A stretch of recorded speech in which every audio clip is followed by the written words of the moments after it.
Is intention required when giving zakat? Does a person need to intend that this money they are giving is zakat? And if it is a requirement, when should the intention be made? Is it when giving to the poor or when separating it from my money? When should it be? First, we must understand that the scholars of the four schools of thought and the majority of scholars agree that zakat is not valid without intention because zakat is an act of worship, just like prayer and fasting, and it must have intention. Imam Ibn Habir, may God have mercy on him, says, they agree that paying zakat is not valid except with the intention of completing it. Imam Al-Mawrid, may God have mercy on him, also said, paying zakat is not valid except with the intention. If he pays it without the intention, it is not valid. All scholars said the same.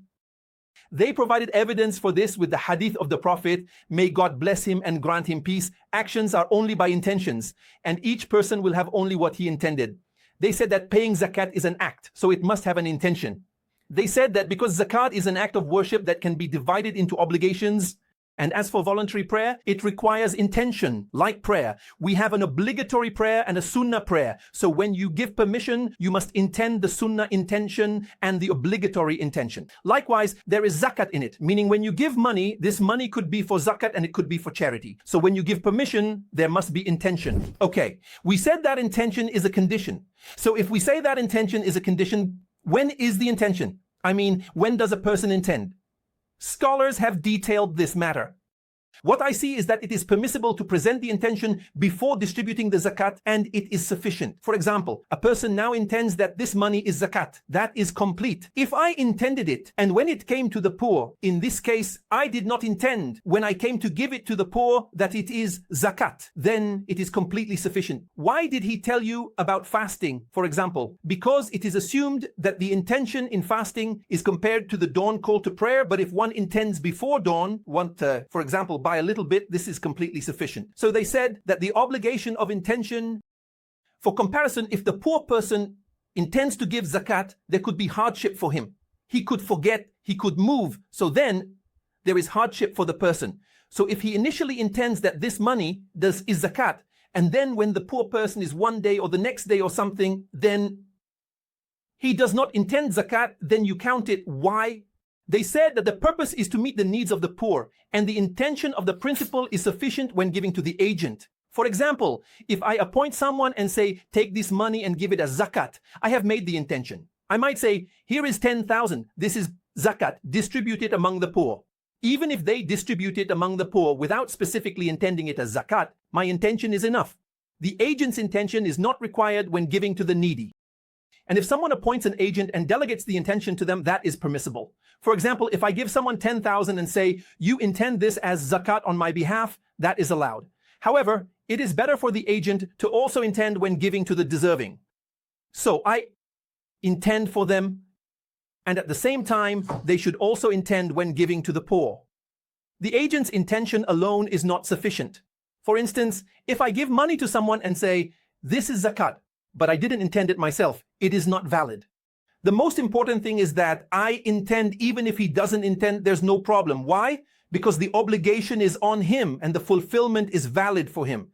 So the agent's intention, is not valid in this case. Even if he gives the zakat without intention and then makes the intention while the money is still in the hands of the poor, for example, that a poor person asked me for money and I gave it to him, for example, £1,000 or $1,000.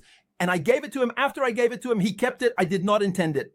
If we intend it at this time, my husband, and this is the Hanafi school of thought, unlike if he intends it after the poor have consumed it, meaning, for example, after 1,000 has gone, for example, and after he has eaten my dog and drank it, and after he has finished it, I intend this as zakat. For you, it is not valid. But if I give him 1,000 after he held it, count this as zakat, permissible, valid for intention to coincide with separation of required amount. E.g., if I have 100,000 and my obligation is 2,500, I can take out 2,500 and put them in a bag. Then any poor person I can give. When I intended this as zakat, I can correct it even if not intended when giving, because I might give in parts and it could be hard to intend every time.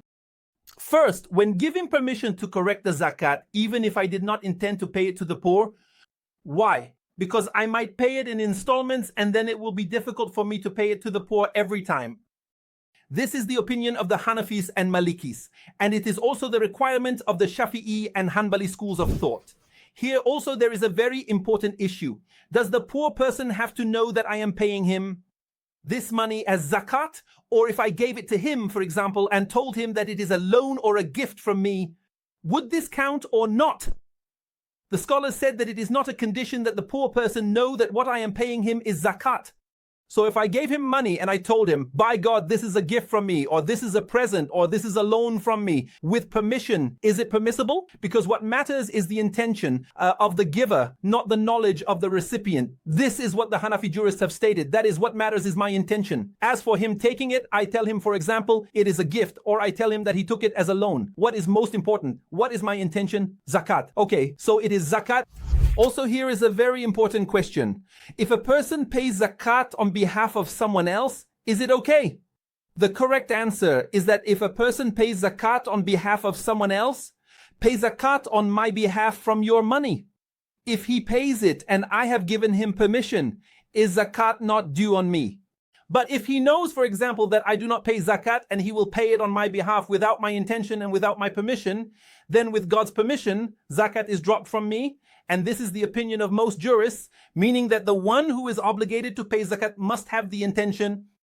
As for someone giving zakat on my behalf, without my permission or without my consent, or for example, if I was traveling and someone said, well, Yasir has zakat due, and I didn't give him permission to pay it on my behalf, then that wouldn't be permissible. But if I said to him, I don't have my money right now, you are in Egypt, so please pay 5,000 or 10,000 on my behalf from the zakat, and when I come back, I will give it to you, then that's permissible according to the majority of scholars, and Allah knows best.